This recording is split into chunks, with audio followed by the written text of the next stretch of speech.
JUI Sindh जे क़ाइद अलामा Rashid Mahmud Soomro Sukkur barrage ते सिंध बचायो मुहिम जे सिलसिले में हिक वॾे धरणे खे ख़िताब कंदे चयो त सूबनि खे कमज़ोर करे वफ़ाक़ कीअं मज़बूत थी सघंदो।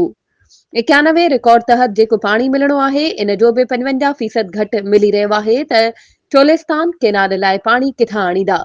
चवनि था त फ्लड जे पाणी मां आबादकारी कंदासीं। तव्हां सिंध वारा ॿुधायो त गुज़िरियल 15 सालनि खां सैलाब आयो आहे, वरी कॾहिं चवनि था त बारिशुनि जी पाणी ते आबादकारी कंदा। ॿुधायो त केतिरियूं बारिशूं थी रहियूं आहिनि। ही कूड़ा सिंध जो पाणी चोरी करण चाहिनि था। चोलिस्तान जी आबादकारी अरबपति ऐं मालदारनि जे वस जी ॻाल्हि हूंदी। हुन चयो त पाकिस्तान जी अवाम पाकिस्तान खे कमज़ोर नथो करणु चाहे। जमीयत उलमा इस्लाम पाकिस्तान खे कमज़ोर करणु नथी चाहे, पर इस्लामाबाद में वेठल हुक्मराननि जे ग़लत फ़ैसिलनि मुल्क खे कमज़ोर करे छॾियो आहे। अॼु ख़ैबर पख्तूनख्वा तव्हां खां बेज़ार आहे। बलूचिस्तान तव्हां सां बग़ावत थो करे।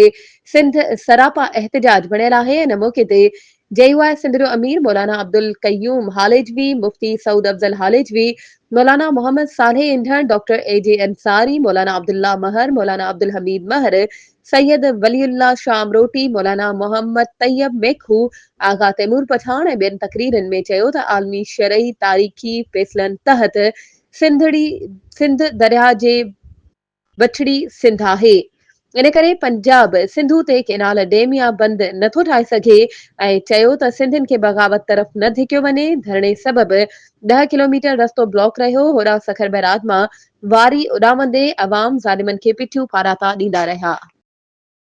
वधीक ख़बरुनि ऐं अपडेट्स जे लाइ असांजे चैनल खे सब्सक्राइब कयो ऐं हा, बेल आइकन खे प्रेस करणु न विसारिजो त जीअं असांजी हर नई अचण वारी वीडियो तव्हां ताईं पहुचे।